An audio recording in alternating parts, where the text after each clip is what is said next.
Existuje nejaká nadprirodzená dimenzia? Svet mimo toho, ktorý poznáme? Existuje život po smrti? Naozaj existujú anjeli? Môžu naše sny obsahovať posolstvá z neba? Dokážeme preniknúť do starovekých tajomstiev nadprirodzená? Sú zázraky uzdravenia skutočné? Sid Roth strávil 35 rokov výskumom tajomného sveta nadprirodzená. Pripojte sa k Sidovi v tejto časti programu To je nadprirodzené.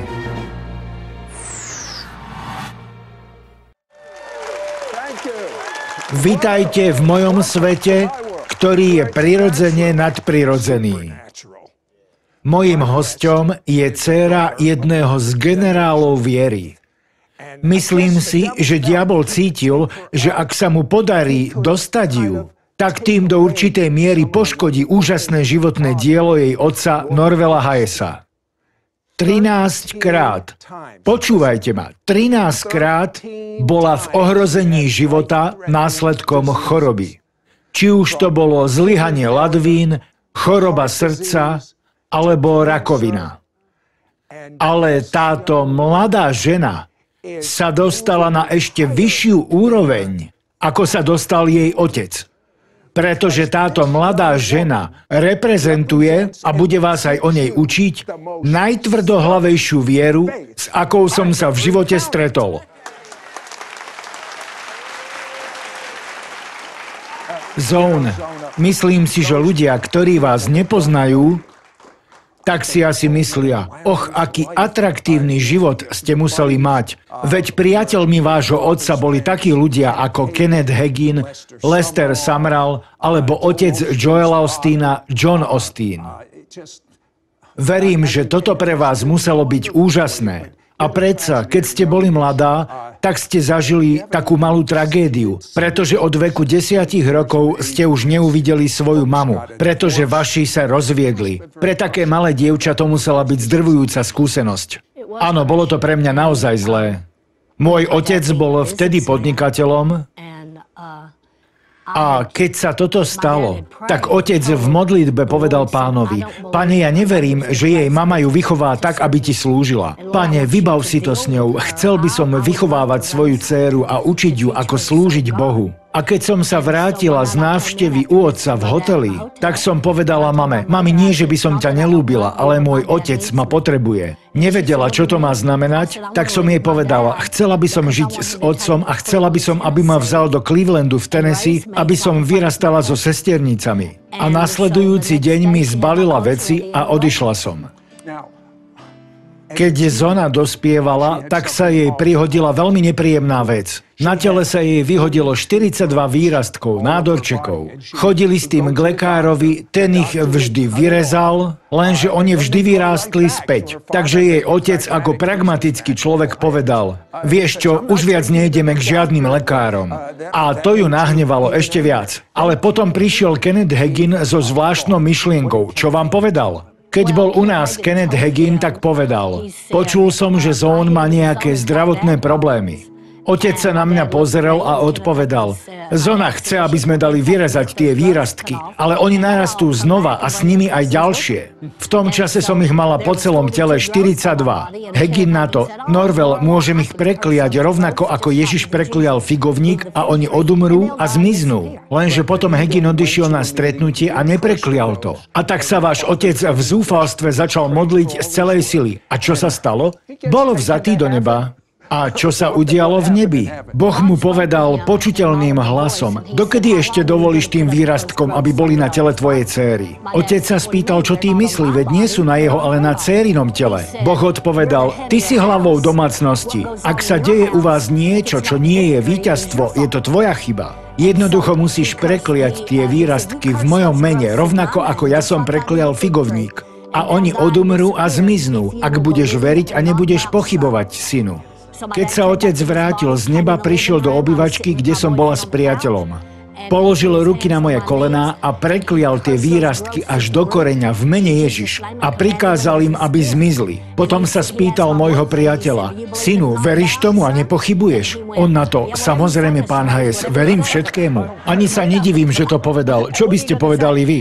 A potom najbližších 6 mesiacov ma môj otec totálne vytáčal. Čo robil tých 6 mesiacov? Ako sa za vás modlil a ako často? Vôbec sa za mňa nemodlil, len 100-krát za deň vyznával slova o mojom uzdravení. Ale s tými výrastkami sa nič nedialo. Strašne ma tým vytáčal. Tak som mu jedného dňa povedala: Pozri, otec, naozaj mi s tým lezieš na nervy.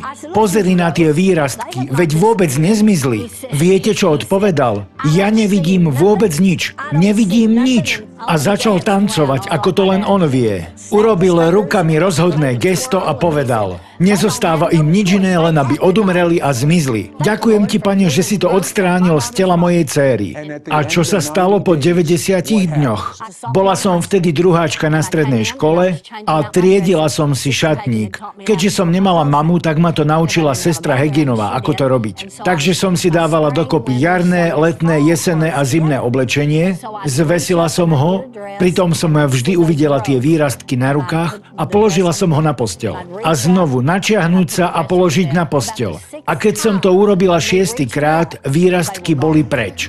To ma zdesilo. 42? Áno, všetky boli preč. Čo to s vami spravilo, keď ste videli, že všetky sú preč? Myslela som, že asi odpadnem. Hľadala som ich všade. Vybehla som z izby, otec sedel vedľa a kričala som: Otec, otec, pozri, pozri, pozri, sú preč, sú preč, sú preč. Potom som mu povedala: Otec, vôbec nikomu v celej škole som nepovedala o tom, že som kresťan, lebo som chcela byť obľúbená. Povedala som mu: Ty pracuješ pre Boha, ja preňho nerobím nič. Naozaj si myslíš, že ma má tak veľmi rád, že zo mňa odstránil všetky tie výrastky, aj keď preňho nerobím nič?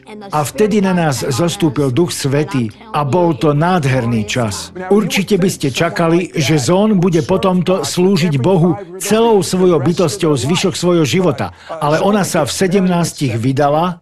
Jej manžel odchádza na vojnu a odtiaľ jej počase posiela list typu: Moja drahá, je mi ľúto, ale mám inú.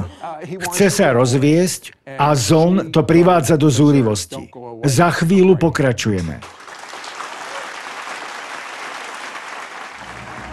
O chvíľu sme späť na To je nadprirodzené. Počas celého svojho života Zón Hayes Morrow videla zázraky. Ale vydala sa veľmi mladá, jej manžel po odchode na vojnu požiadal o rozvod a ona sa rozhodla, že si začne užívať život v nočných kluboch. Jeden manželský pár, volali sa Goodwinovci, dal vášmu otcovi prorocké slovo. Čo to bolo? Manželia Goodwinovci priniesli môjmu otcovi toto prorocké slovo od Boha. To, po čom najviac na svete túžiš, sa nestane. Zašla už príliš ďaleko, sama od seba sa nevráti. Vždy, keď príde o druhej alebo o tretej z baru, tak jej povedz, že ju miluješ a že aj Boh ju miluje. A potom už nehovor nič, lebo ona neverí, že ju niekto miluje. A môj otec to aj začal robiť. Vytvoril v dome atmosféru lásky. Prestal na mňa kričať, čo robieval, lebo bol veľmi frustrovaný z toho, že som odpadla od Boha. A on ma nevychoval takto. Takže otec vytvoril v našom dome atmosféru Božej lásky. V jeden deň, keď už bola v dome takáto atmosféra lásky, otec položil svoje ruky na posteľ, kde Zón spávala, a Zón vtedy ešte nebola doma. Prišla domov a čo sa stalo? Tesne predtým, než sa stalo to, o čom tu hovoríte, tak sa ma otec spýtal: Povedz mi, čo by Boh musel urobiť, aby ťa vrátil k sebe späť? Odpovedala som: musel by ma udrieť do hlavy. Otec, za 3 roky ma nejaký člen našej cirkvi neprišiel ani pozrieť, ale stretávam ich v klube. Povedz mi jediný dôvod, prečo by som mala slúžiť ich Bohu. Otec mi odpovedal: tak dobre. Keď som odišla, otec povedal Bohu: Bože, počul si ju, urob všetko, čo je potrebné, aby sa vrátila. Keď som prišla domov o 4 ráno, ľahla som si na posteľ. Ležala som na boku a keď som sa otočila, oči mi spočinuli na opaskovej spone. Opasku koho? Môjho anjela. Mal výšku 3 mužov. Jeho opaskovú sponu som mala priamo pred očami a bola obrovská. To vás muselo riadne nastrašiť. Máte malú postavu, sedel tam v takom sede, ako sedávajú indiáni, a potom sa postavil a hladil na mňa. Skúšala som kričať, ale nevyšlo zo mňa nič. Potom vyšiel z izby a počula som, ako kráča chodbou. Išla som za ním, on tam čakal na mňa a potom prešiel stenou. Bežala som za otcom do jeho izby a on sa ma spýtal, vieš, kto to bol? Povedala som, kto? On na to, tvoj anjel. Ale ja ho nechcem, je príliš veľký. Ja chcem malého s krídlami. Odpovedal, nie, ty si tak mimo, že potrebuješ naozaj veľkého anjela. Ako by sa to páčilo vám, keby ste sa modlili za svoje dieťa, ktoré odpadlo od Boha a prišiel by tak veľký anjel? Muselo vás to veľmi vystrašiť. To áno. Takže po tejto udalosti sa veľmi rýchlo stala opäť veriacou v Krista. Porozprávajte mi teraz, ako ste videli ducha smrti. Videli ste ho v živote 3-krát. Povedzte mi, ako vyzerá duch smrti. Neviem si ho predstaviť. Prvý raz som videla ducha smrti v Sheffielde v Alabame. Prešiel cez stenu, pozrel na mňa, namieril na mňa svoj prst a povedal, zabijem ťa, lebo len takto môžem najlepšie zasiahnuť tvojho otca, Norvela Hayesa. Ja som vtedy ešte nemala svoju službu. Povedal, pretože ty. On vedel, že ja napokon prevezmem pochodeň a budem vyučovaná, trénovaná mojím otcom. A on to naozaj robí. A ono to funguje. To, čo otec učí, to funguje. A budem to učiť aj ja a už to aj učím. Váš otec má takú vášeň bojovať proti rakovine a srdcovým problémom. Máte to aj vy? Mám tú istú vášeň. Poviem vám jeden zvláštny príbeh. Dohodla som si návštevu u lekára, lebo som mala hnisajúcu ranu dole na nohe. Diabol sa vás snaží dostať, ako sa mu len dá. Už som si to miesto liečila dlhšiu dobu, ale nepomáhalo to, takže počas toho, ako som si dohovárala návštevu, niečo z môjho vnútra prehovorilo a bol to Duch Svätý. Chcela by som, aby ste prezreli jedno miesto na mojej nohe. Keď som prišla do ordinácie, nepovedala som nič a lekár sa spýtal, chceli ste, aby som prezrel nejaké miesto na vašej nohe? Ja na to áno. Keď to vyšetril, tak povedal, operácia zajtra o 8 ráno. Vo vnútri mojej nohy boli 3 maličké rakovinové výrastky. A boli naozaj veľmi maličké. Boli to mikrovýrastky, ktoré rástli na kosti. Tak som urobila, čo bolo treba urobiť. Boh vtedy ku mne prišiel na takej úrovni viery, akú som mala, lebo ja som ani nevedela, že sa niečo deje. Diabol sa tam pokúšal vplížiť, ale Duch Svätý cez vás bude hovoriť, keď mu podriadite svoj život a on vie všetko. Ja som dosť zvedavý človek. Ako vyzerá duch smrti? Vyzerá presne tak, ako sa nazýva. Je čierny, natiahne na vás svoj prst, má kapucňu. Keď sa mi naposledy 3-krát zjavil v Alabame, stál priamo pri mojej posteli. Postavila som sa a pozerala som mu z očí do očí. Povedal mi, idem ťa zabiť, pretože hovoríš ľuďom posolstvo o tom, ako prinútiť diabla, aby ich nechal na pokoji, ale ja ich nechcem nechať na pokoji. Povedala som, nie, ty vypadneš a necháš ma na pokoji. Prikazujem ti, choď odo mňa preč a už sa ku mne nikdy nevráť. Ale musíte to povedať s autoritou, pretože diabol pôsobí na úrovni autority. Nemusíte pritom kričať. Je to o spôsobe, akým to poviete. Pretože diabol je pod vašimi nohami. A vy diablovi musíte prikázať, aby odišiel. Aj duchu smrti. Keď som mu to prikázala, odišiel v okamihu sekundy. A už sa nikdy nevrátil. Viete čo?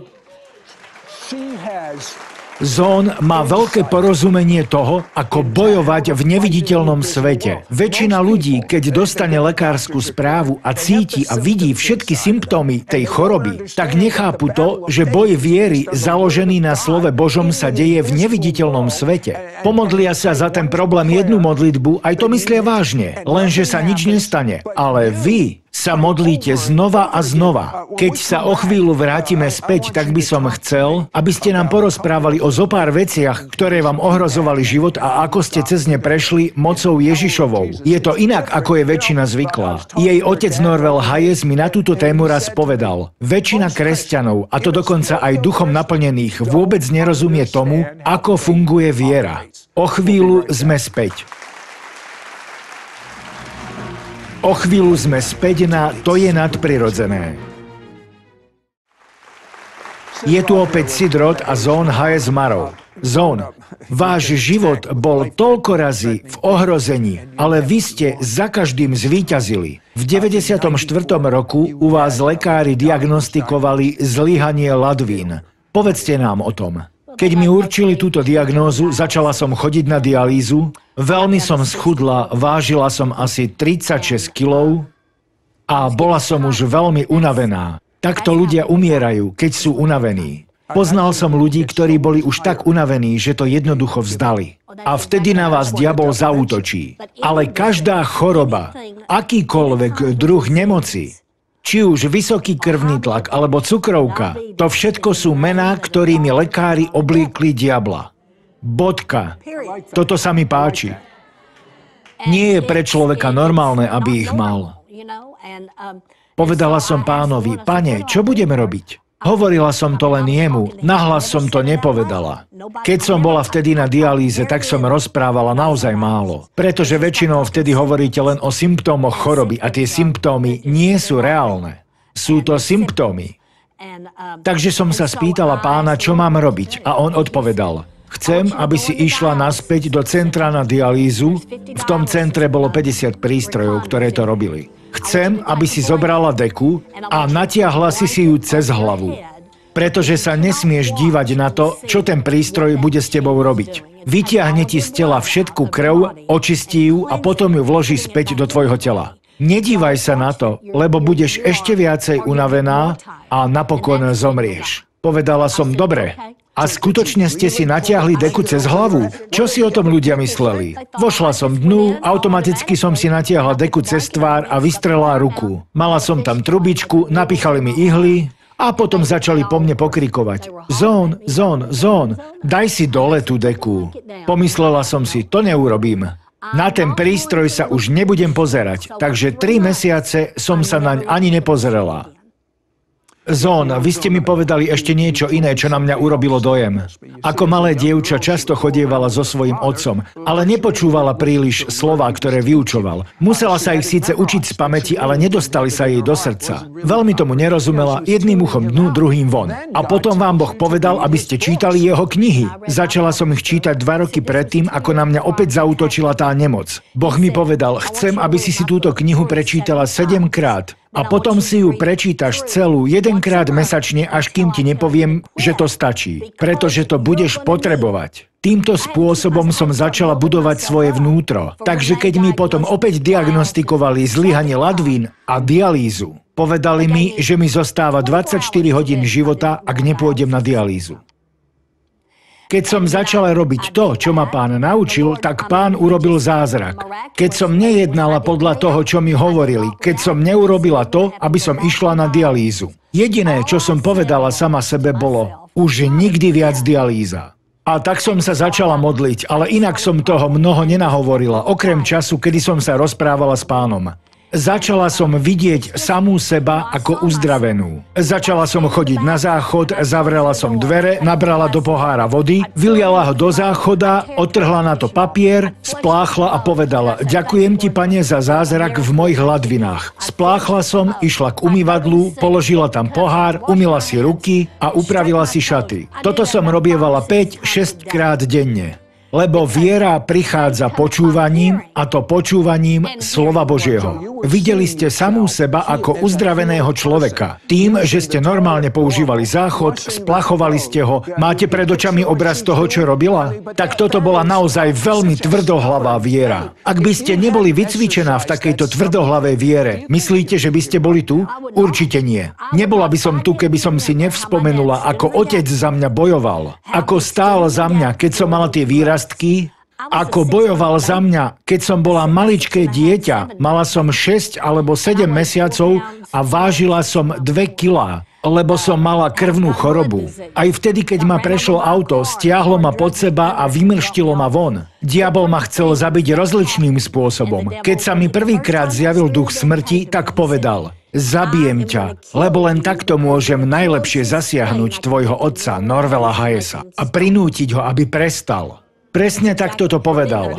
Ale pri tejto malej pani urobil veľkú chybu a prepočítal sa. Lebo ona vie, ako povedať diabol a už dosť.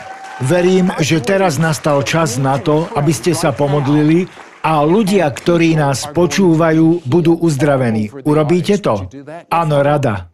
Otec, modlím sa za všetkých týchto ľudí v mene Ježiš Kristus. Za ľudí, ktorí nás pozerajú, aj za tých, ktorí tu sedia. Ďakujem ti, Pane, za tvoju uzdravujúcu moc, tvoju autoritatívnu moc.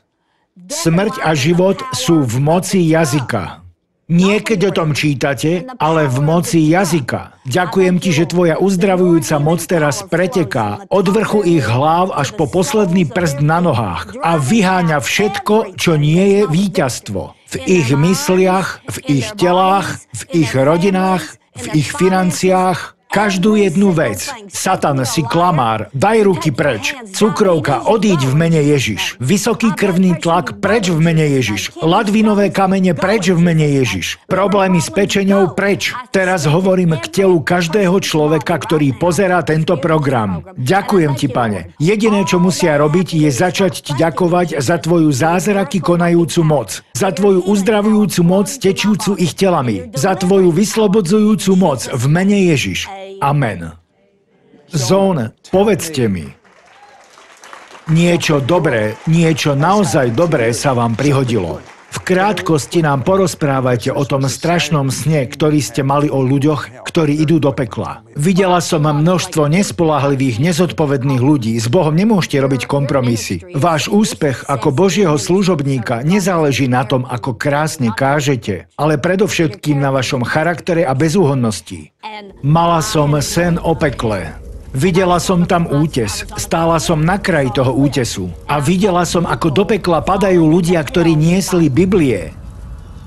Toto som videla, takže nezáleží na tom, ako sa javíte zvonka. Dôležité je to, čo je vo vnútri. Máte vo svojom vnútri slovo Božie, izraelského Mesiáša. Ak máte v sebe hriech, tak nemôže byť vo vašom vnútri. Ale toto je dobrá správa. Ak urobíte pokánie z vašich hriechov, ak sa od nich odvrátite a obrátite sa k Bohu, dá vám moc na to, aby ste ich premohli. Spôsobí, že vaše hriechy budú vymazané. Požiadajte ho, aby žil vo vašom vnútri a bol pánom vášho života. A potom čítajte Bibliu a slúžte mu. Je to tak jednoduché, že to už jednoduchšie ani nemôže byť. Ale pretože žijeme teraz v časoch, v ktorých žijeme, ak sa neobrátite k Bohu, tak ste mešuge. To je židovské slovo a znamená blázon. Prestaňte už byť mešuge. Urobte Ježiša svojim pánom. Niečo vám poviem. V živote nemôžete urobiť nič lepšie a nič vám neprinesie väčší pokoj, ako keď Ježiša urobíte svojim pánom.